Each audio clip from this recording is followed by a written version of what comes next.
ये देखिए, खूबसूरत वादी, खूबसूरत नज़ारा। और इसके बारे में क्या ख़ासियत है, क्या ये है, इसके बारे में जगत जी से हम लोग जानते हैं। जगत जी, ये हम लोग कहाँ पर आ गए हैं और इसकी क्या ख़ासियत है? सर, ये है देवप्रयाग। जैसे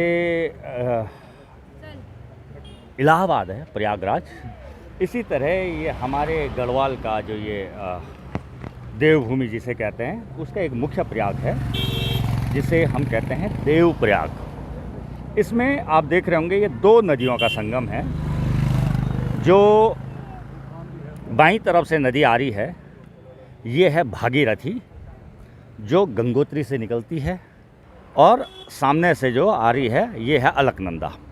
तो अलकनंदा और भागीरथी का संगम जहाँ पर होता है इसको देवप्रयाग कहा जाता है, और इसके बाद इस नदी का नाम हो जाता है गंगा। तो देखा जाए तो गंगा यहाँ से शुरू हो रही है। अभी तक ये एक भागीरथी है और एक है अलकनंदा। तो माँ गंगा यहाँ से शुरू हो रही हैं। जगत जी, आप काफ़ी वक्त आपका गुजरा है, तो आप इस क्षेत्र को कई बार देखा होगा बचपन से लेके अब तक।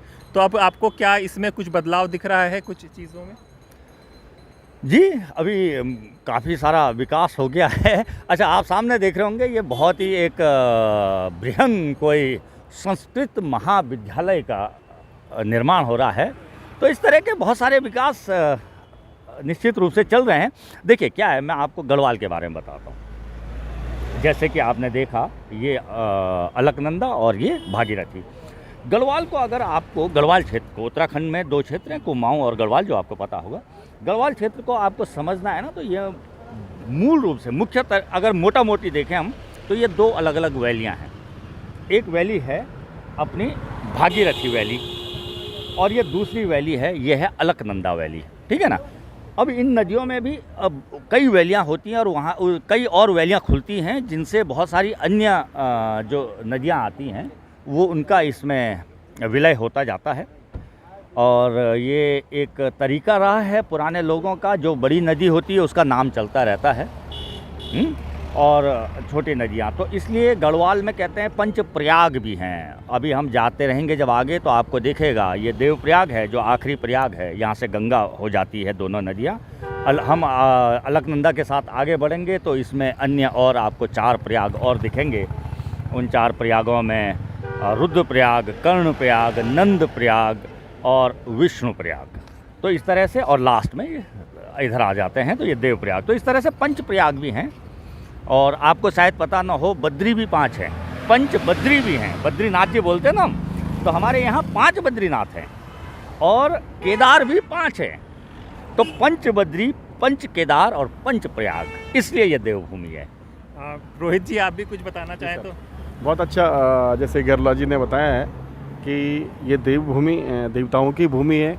5 प्रयाग यहाँ पर हैं, 5 केदार हैं, और 5 बद्री भी हमारे यहाँ पर हैं। और इस वजह से जो है अलग अलग स्थानों पे अलग अलग थोड़ा कोस आगे बढ़ते चले जाएंगे तो अलग अलग बोली भाषा, अलग अलग रीति रिवाज, अलग अलग खान पान, इस तरह की बहुत सारी चीज़ें, विविधताएं आपको मिलेंगी। और उन विविधताओं में पूरे गढ़वाल क्षेत्र का एक बहुत सुंदर सा रूप हमें देखने को मिलता है।